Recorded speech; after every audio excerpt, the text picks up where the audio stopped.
Hello everyone, आप सभी का बहुत बहुत स्वागत है। आज की इस वीडियो में हम सीडीपी के कुछ मोस्ट इम्पॉर्टेंट क्वेश्चन देखेंगे जो कि आपके प्रीवियस ईयर एग्जाम से लिए गए हैं। और यदि आप हमारे चैनल पर नए हैं तो चैनल को सब्सक्राइब कर लीजिए, वीडियो को लाइक और शेयर कर दीजिए। यदि आपने अभी तक हमारे टेलीग्राम चैनल को ज्वाइन नहीं किया है तो आप डिस्क्रिप्शन बॉक्स में लिंक दी गई है, वहाँ से जाकर टेलीग्राम चैनल को भी ज्वाइन कर सकते हैं। तो चलिए आज की वीडियो हम शुरू करते हैं। तो सबसे पहला क्वेश्चन दिया गया है, क्वेश्चन है अभिकथन। ठीक है, अभिकथन के साथ में तर्क दिया गया है। तो अभिकथन में क्या बताया गया है? बताया गया है कि किशोरों की जेंडर भूमिका व रूढ़िवादियों के प्रति दृष्टिकोण और मूल्यों को निर्धारित करने में विज्ञापन और फिल्में जो है एक बड़ा प्रभाव डालती हैं। फिर तर्क दिया गया है कि मीडिया जो है सामाजिकरण की एक शक्तिशाली प्राथमिक संस्था है। तो यहाँ पर आंसर देखेंगे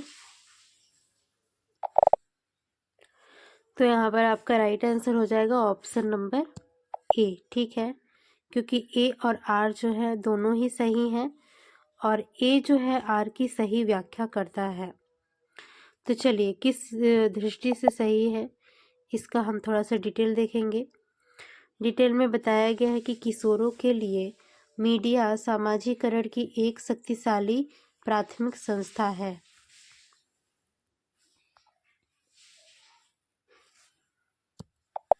यहाँ पर देख सकते हैं किशोरों के लिए मीडिया जो है सामाजिकरण की, ठीक है, किशोरों के लिए बताया गया है, ध्यान रखेंगे, किशोरों के लिए सामाजिकरण की प्राथमिक और शक्तिशाली संस्था कौन सी है?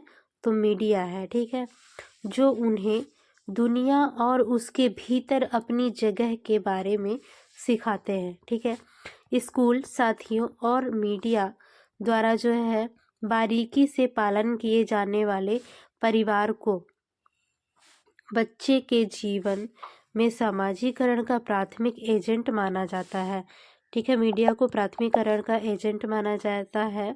ठीक है, बच्चे के जीवन में सामाजिकरण का। आगे देखेंगे इसी संदर्भ में किशोरों की जेंडर भूमिकाओं व रूढ़िवादियों के प्रति दृष्टिकोण और मूल्यों को निर्धारित करने में विज्ञापन और फिल्में जो हैं इन सभी का एक बड़ा प्रभाव होता है। ठीक है, तो आता है क्या होगा आपका ए और आर दोनों ही कथन जो है सही होगा और ए जो है आर की सही व्याख्या करता है। चलिए नेक्स्ट क्वेश्चन देखते हैं। नेक्स्ट क्वेश्चन क्या दिया गया है?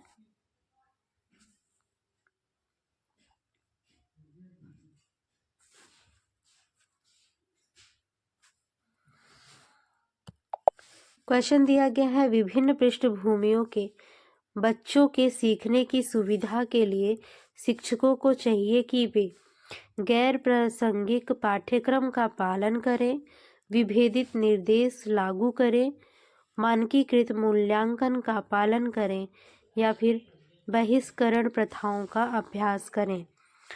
तो यहाँ पर पूछा क्या गया है कि विभिन्न पृष्ठभूमि के बच्चों के सीखने की सुविधा के लिए शिक्षकों को करना क्या चाहिए? तो उन्हें क्या करना चाहिए? उन्हें विभेदित निर्देशों को क्या करना चाहिए? लागू करना चाहिए। तो यहाँ पर आपका राइट आंसर हो जाएगा ऑप्शन नंबर बी। ठीक है, थोड़ा सा डिटेल भी देखेंगे।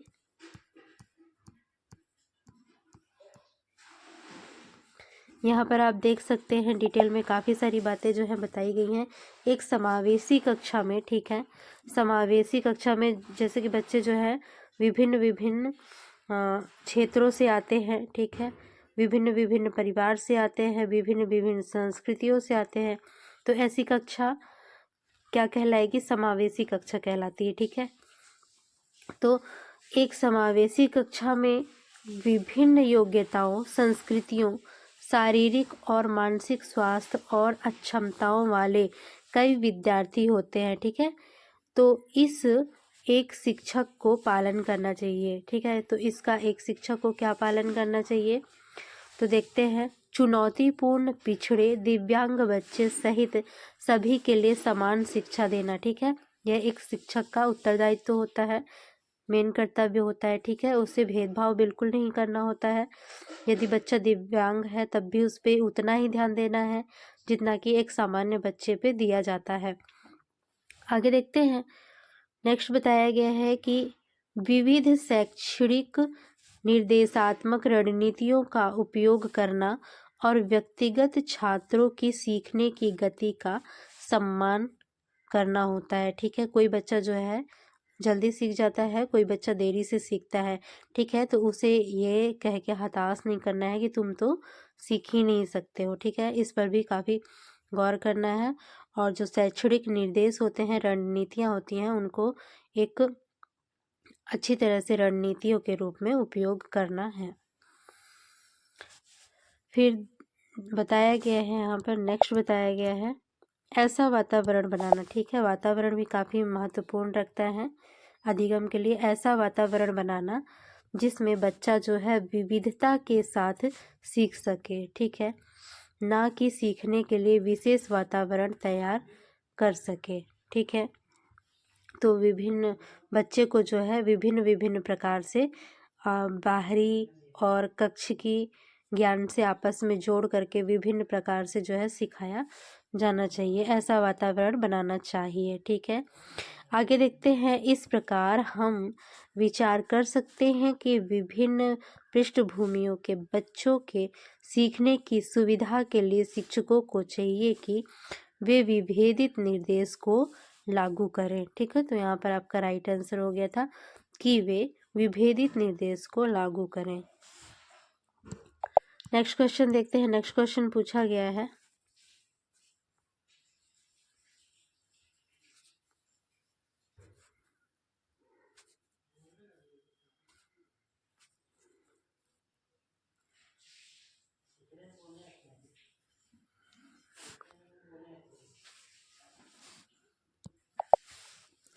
क्वेश्चन दिया गया है आकलन है। ठीक है, ऑप्शन दिए गए हैं। आकलन को अधिगम को दिशा देनी चाहिए और किसी का आकलन करना है। इससे निर्धारित होना चाहिए कि क्या पढ़ाना है। या फिर आकलन को सीखने से नहीं जोड़ा जाना चाहिए क्योंकि दोनों अलग अलग प्रक्रियाएं हैं। या फिर आकलन को बच्चों को समान क्षमता समूहों, धीमे सीखने वाले बुद्धिमान बच्चों के पृथक समूह बनाने में इस्तेमाल करना चाहिए। या फिर आकलन को बच्चों की सीखने की तैयारी से लेकर शिक्षण अधिगम प्रक्रिया की एक अभिन्न अंग होना चाहिए। तो क्या होगा यहाँ पर आपका राइट आंसर? आपका राइट आंसर जो हो जाएगा ऑप्शन नंबर डी ही हो जाएगा। ठीक है, राइट आंसर होगा कि आकलन को बच्चों की सीखने की तैयारी से लेकर शिक्षण अधिगम प्रक्रिया का एक अभिन्न अंग होना चाहिए। चलिए थोड़ा सा डिटेल देखेंगे।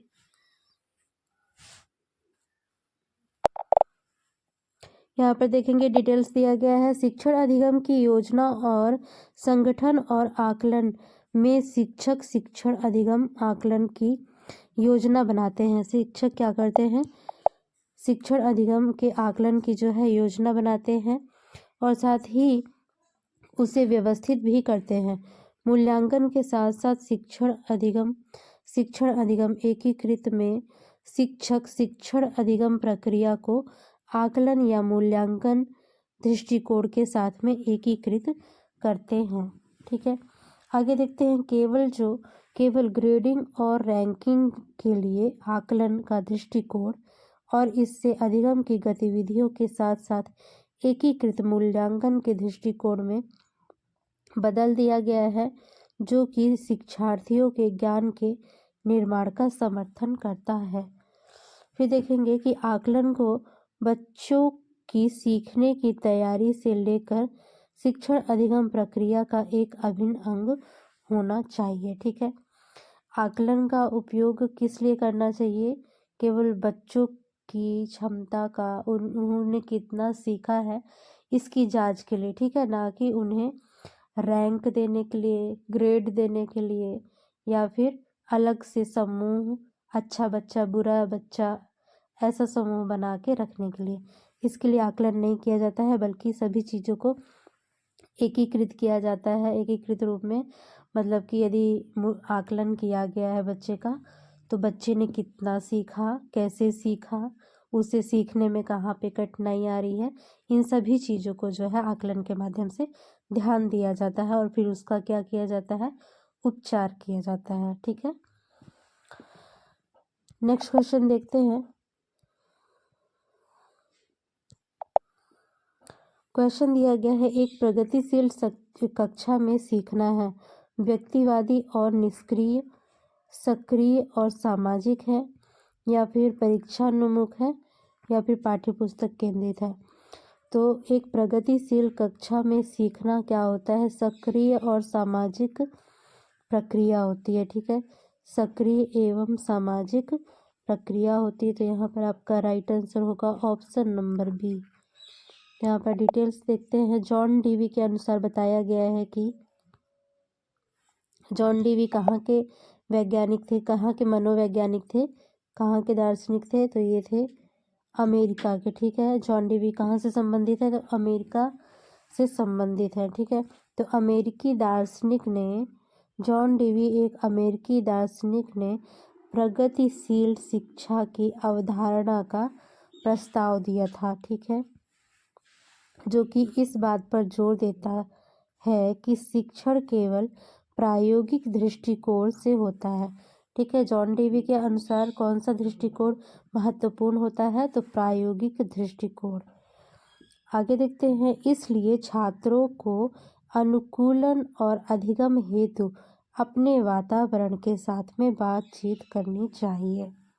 ठीक है, तो इन्होंने अनुकूलन और अधिगम पर भी ध्यान दिया है। तो इसके साथ में यहाँ पर आपका मेन टैग वर्ड क्या हो जाएगा, प्रायोगिक दृष्टिकोण। फिर देखते हैं प्रगतिशील कक्षा की प्राथमिक विशेषता क्या होती है। तो प्रगतिशील कक्षा की विशेषता को देखेंगे। एक प्रगतिशील कक्षा में अधिगम एक सामाजिक और सक्रिय प्रक्रिया है। ठीक है, क्योंकि प्रगतिशील शिक्षा एक बात पर जोर देती है कि ज्ञान प्रत्यक्ष अनुभवों और शिक्षकों और साथियों की सक्रिय एवं सहयोग से उत्पन्न होता है। ठीक है, ये साफ साफ शब्दों में लिखा गया है, इम्पोर्टेंट भी है। आगे देखते हैं। यह इस विश्वास पर आधारित है कि शिक्षा को मुख्य रूप से बच्चों की ज़रूरतों को पूरा करना चाहिए। ठीक है, किस पर आधारित है, बच्चों की ज़रूरतों पर आधारित है, और ज्ञान और याद रखने के बजाय जो है समझ, क्रिया और अनुभव पर ध्यान देना चाहिए। ठीक है, तो बच्चों की आवश्यकताओं और उनके समझ, उनकी क्रियाएं, उनके अनुभव, इन सभी पर क्या करना चाहिए, ध्यान देना चाहिए।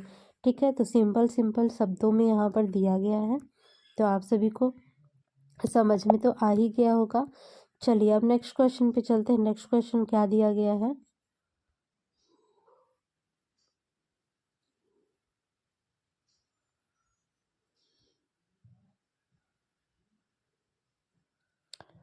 क्वेश्चन काफ़ी बड़ा है, स्क्रीन पे एक साथ आ नहीं रहा है, तो चलिए पहले हम ऑप्शन देख लेते हैं, फिर पहले हम क्वेश्चन देख लेते हैं। ठीक है, उसके बाद फिर हम ऑप्शन देख लेंगे। तो क्वेश्चन देखिएगा। क्वेश्चन में दिया गया है कि शिक्षकों को बच्चों के मूल्यांकन के लिए मानकीकृत पाठ्यक्रम और प्रक्रियाओं का पालन करना चाहिए। मानकीकृत वर्ड का यहाँ पर यूज़ किया गया है, तो क्या ऐसा करना चाहिए। आगे देखते हैं। तर्क में दिया गया है, समावेशी शिक्षा का उद्देश्य मतभेदों को खारिज कर सभी को समान बनाने की दिशा में काम करना है। तो यहाँ पर जो आपके दोनों ऑप्शन दिए गए हैं, अभिकथन और तर्क, ये दोनों ही गलत हैं। ठीक है, तो इस तरह से आपका यहाँ पर राइट आंसर क्या हो जाएगा, यहाँ पर आपका राइट आंसर होगा ऑप्शन नंबर डी। ए और आर दोनों ही गलत है। ठीक है, चलिए डिटेल्स में देख लेते हैं हम थोड़ा सा।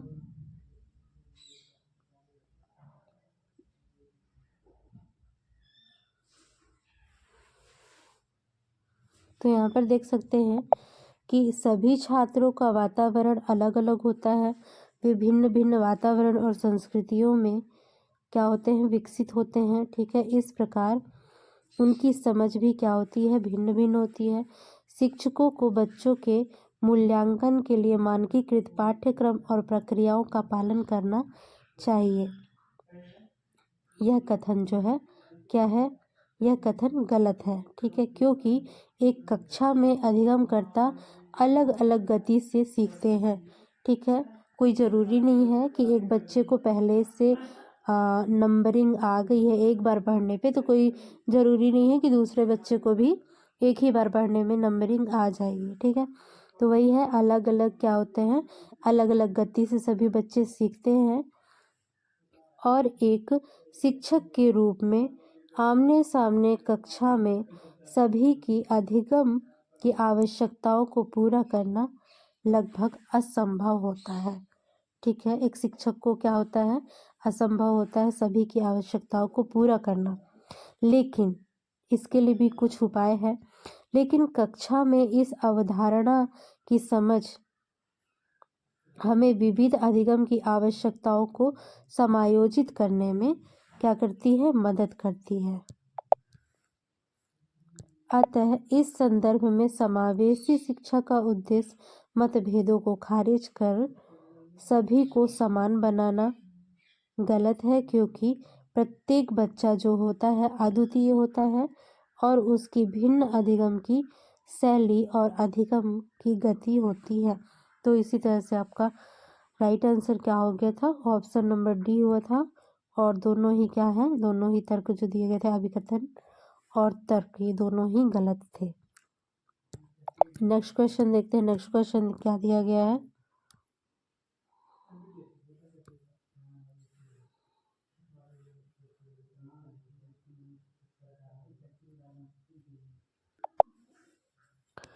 क्वेश्चन दिया गया है विशिष्ट आवश्यकता वाले बच्चे एक समावेशी कक्षा में प्रवेश लेते हैं, तो निम्न में से कौन सा कथन सही है। तो यहाँ पर ऑप्शन दिया गया है, विशिष्ट बच्चों का सामान्य बच्चों के साथ सीखना अवास्तविक है, और विशिष्ट आवश्यकता वाले बच्चे सीखने के लिए अभिप्रेरित नहीं होते हैं। शिक्षकों को शिक्षण की पद्धतियों में बदलाव की आवश्यकता है और इससे सभी बच्चों के साथ कार्य करने की क्षमता व अलग अलग दृष्टिकोण को तुल्य करने के लिए कौशल सुदृढ़ होते हैं। तो यहाँ पर आप देख सकते हैं कि ऊपर के जो दो ऑप्शन है बिल्कुल नेगेटिव दिए गए हैं। ठीक है, आप सभी को खुद ब खुद समझ में आ गया होगा। तो यहाँ पर कौन कौन से ऑप्शन सही हो जाएंगे, आपका ऑप्शन हो जाएगा थर्ड और ऑप्शन हो जाएगा फोर्थ। ठीक है, तो यही हमारा राइट आंसर होगा। तो थर्ड और फोर्थ किस में दिया गया है, तो यह दिया गया है ऑप्शन नंबर बी में। आप सभी देख सकते हैं कि ऑप्शन नंबर बी में दिया गया है। तो यहाँ पर आपका राइट आंसर क्या हो जाएगा, ऑप्शन नंबर बी। थोड़ा सा डिटेल भी देख लेते हैं इसका। यहाँ पर देख सकते हैं कि समावेशी शिक्षा विशिष्ट आवश्यकता वाले बालकों को सामान्य बालकों से अलग शिक्षा देने की विरोधी है। ठीक है, और शिक्षा का समावेशीकरण यह बताता है कि विशेष शैक्षणिक आवश्यकताओं की पूर्ति के लिए एक सामान्य छात्र और एक दिव्यांग छात्र को समान शिक्षा प्राप्त करने के अवसर जो है मिलने चाहिए। समावेशी शिक्षा यही बताती है कि समान अवसर देना। ठीक है, सभी बच्चों को समान अवसर देना, इसी चीज की सिफारिश करती है समावेशी शिक्षा। ठीक है, जब विशिष्ट आवश्यकता वाले बच्चे एक समावेशी कक्षा में प्रवेश लेते हैं तब, ठीक है, तब क्या होता है, तो तब क्या होता है, शिक्षकों को शिक्षण की पद्धतियों में क्या करना चाहिए, बदलाव की आवश्यकता होती है, क्योंकि बच्चे जो है भिन्न भिन्न होते हैं। ठीक है, बच्चों की सीखने की क्षमता अलग अलग होती है, तो इस तरह से शिक्षकों को शिक्षण पद्धतियों में बदलाव की भी आवश्यकता होती है। इसी तरह से इससे सभी बच्चों के साथ कार्य करने की क्षमता व अलग अलग दृष्टिकोण को तुल्य करने के कौशल जो होते हैं सुदृढ़ होते हैं। तो इस तरह से आपका राइट आंसर हो गया था 3 और 4। चलिए नेक्स्ट क्वेश्चन देखते हैं। नेक्स्ट क्वेश्चन क्या दिया गया है। नेक्स्ट क्वेश्चन दिया गया है कि प्रतिभाशाली अधिगमकर्ताओं के संदर्भ में लीक से हटकर सोचने का इस्तेमाल किसके लिए किया जाता है। निम्न स्तर की सोच, अभिसारी सोच, अनम्य सोच या फिर अपसारी सोच। तो यहाँ पर आप सभी जैसा कि देख सकते हैं आंसर, यहाँ पर राइट आंसर हो जाएगा आप सभी का ऑप्शन नंबर डी, अपसारी सोच। चलिए थोड़ा सा डिटेल देखते हैं। प्रतिभाशाली अधिगमकर्ताओं के संदर्भ में लीक से हटकर सोचने का इस्तेमाल अपसारी सोच के लिए किया जाता है। ठीक है, प्रतिभाशाली शिक्षार्थी स्वाभाविक रूप से एक विशिष्ट क्षेत्र के सामान्य मानसिक क्षमता या प्रतिभा के उच्च स्तर के धनी होते हैं। ठीक है, ये जो आपके अपसारी सोच वाले जो छात्र होते हैं, इनकी बुद्धि लब्धि काफ़ी ज़्यादा होती है। ठीक है, सामान्य मानसिक क्षमता या प्रतिभा के उच्च स्तर के धनी होते हैं। ठीक है, यही यहाँ पर इसका मतलब है। आगे देखिएगा, नेक्स्ट दिया गया है धनी होते हैं और ज्ञान भी प्राप्त करते हैं। ठीक है, वे समान आयु, अनुभव और पर्यावरण के अन्य लोगों की तुलना में उच्च स्तर का प्रदर्शन करने की क्षमता रखते हैं। कौन? अपसारी सोच वाले। ठीक है, अपसारी सोच वाले ये सभी जो है क्षमताएं रखते हैं। इसके अलावा उनके पास में अपसारी चिंतन होता है और अपसारी चिंतन वाले शिक्षार्थी संवेदनशील होते हैं। कैसे होते हैं? तो ये जो होते हैं ये संवेदनशील होते हैं और विभिन्न दृष्टिकोण से चीज़ों को देखने में भी ये सक्षम होते हैं। ठीक है, नेक्स्ट क्वेश्चन देखते हैं।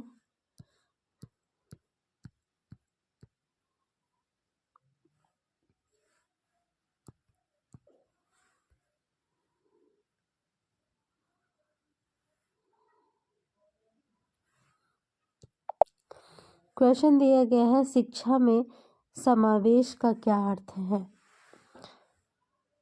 विशेष विद्यालयों में विकलांगों की शिक्षा का प्रबंधन, सभी बच्चों को गुणवत्तापूर्ण शिक्षा का प्रावधान, प्रतिभाशाली बच्चों का विशेष विद्यालयों में नियोजन या फिर समावेशी व्यवस्था में विशेष बच्चों के लिए अलग अलग वर्गों का प्रावधान।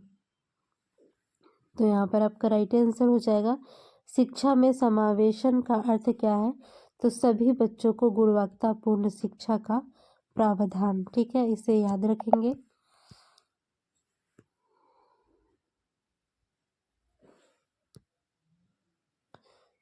तो यहाँ पर देख सकते हैं कि शिक्षा में समावेशन का अर्थ है सभी बच्चों को गुणवत्तापूर्ण शिक्षा का प्रावधान करना। समावेशी शिक्षा का अर्थ है प्रभावी कक्षाओं का निर्माण करना। ठीक है, अर्थ क्या होता है समावेशी शिक्षा का? समावेशी शिक्षा का अर्थ होता है प्रभावी कक्षाओं का निर्माण करना, जहाँ सभी बच्चों की शैक्षिक आवश्यकताओं को संबोधित किया जाता है। ठीक है, चाहे उनकी क्षमता या अक्षमता कुछ भी हो। ठीक है, लेकिन क्या करते हैं, उनकी आवश्यकताओं को संबोधित किया जाता है, महत्व दिया जाता है। ठीक है, इसका तात्पर्य है कि सभी शिक्षार्थी, युवा, सामान्य या विकलांग सामान्य प्री स्कूल प्रावधानों और स्कूलों और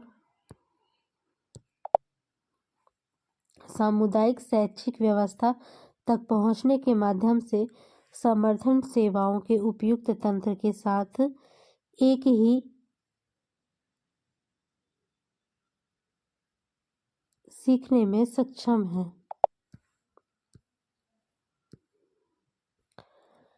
नेक्स्ट क्वेश्चन दिया गया है। क्वेश्चन है, पठन वैफल्य मुख्यतः किसमें चुनौती से संबंधित है। सुनने में, पढ़ने में, बोलने में या फिर बोलने सुनने दोनों में। तो पठन वैफल्य से मतलब क्या है कि पढ़ने में अक्षमता। ठीक है, पढ़ने में अक्षमता से संबंधित है आपका ये जो पठन वैफल्य है। ठीक है, ये क्वेश्चन काफ़ी बार रिपीट होता है। काफ़ी फेवरेट है। टेट एग्ज़ाम जहाँ कहीं भी होता है उसमें ये क्वेश्चन देखा ही देखा जाता है। तो चलिए डिटेल देखते हैं। पठन वैफल्य, जिसे कि डिसलेक्सिया भी कहते हैं, एक ऐसी स्थिति है जिसमें छात्र या बच्चे को बार बार विफल छोड़ने या अक्षरों और शब्दों को उलटने के कारण पाठ को पढ़ने और लंबे अंशों को समझने में लगातार चुनौतियों का सामना करना पड़ता है। मतलब पढ़ने लिखने में बच्चे को समस्या आती है, समस्या का सामना करना पड़ता है। ठीक है, इसे ही क्या कहते हैं, डिसलेक्सिया कहते हैं। जब उन्हें पढ़ने में कठिनाई का सामना करना पड़ता है तो वे शब्दों की सही वर्तनी नहीं कर पाते हैं और उन्हें सही ढंग से लिखने में भी असमर्थ होते हैं। ठीक है, अतः इस संदर्भ में हम कह सकते हैं कि पठन वैफल्य मुख्यतः पढ़ने की चुनौतियों से संबंधित है। नेक्स्ट क्वेश्चन है,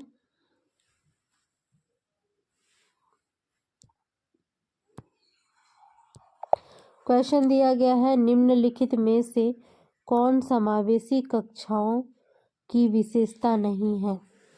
समावेशी कक्षा की कौन सी विशेषता नहीं है? ऑप्शन दिए गए हैं, सहकारात्मक अधिगम, सीखने के लिए, सार्वभौमिक डिजाइन, उपयुक्त समायोजन या फिर मानकीकृत निर्देश। तो ठीक है, मानकीकृत निर्देश ही क्या होता है, ये समावेशी कक्षाओं की विशेषता नहीं होती है, मानकीकृत निर्देश। तो राइट आंसर हो जाएगा ऑप्शन नंबर डी।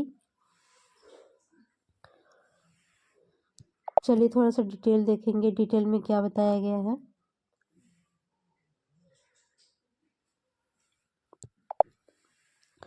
समावेशी शिक्षा सभी वर्गों के लिए नियमित कक्षाओं में विशेष आवश्यकता वाले छात्रों को शिक्षित करने के अभ्यास को संदर्भित करती है। ठीक है, एक समावेशी कक्षा में एक विविध पृष्ठभूमि, विविध कौशल, विविध क्षमता और चुनौती वाले छात्रों को ही एक कक्षा में रखा जाता है।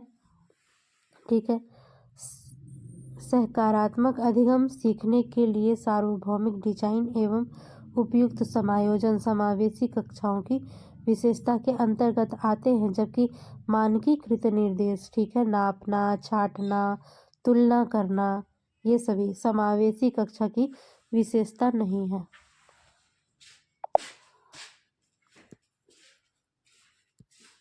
तो यह था आज की वीडियो का लास्ट क्वेश्चन। वीडियो अच्छी लगी हो तो वीडियो को लाइक कीजिए, शेयर कीजिए, चैनल को सब्सक्राइब कीजिए। मिलते हैं इसके नेक्स्ट पार्ट में।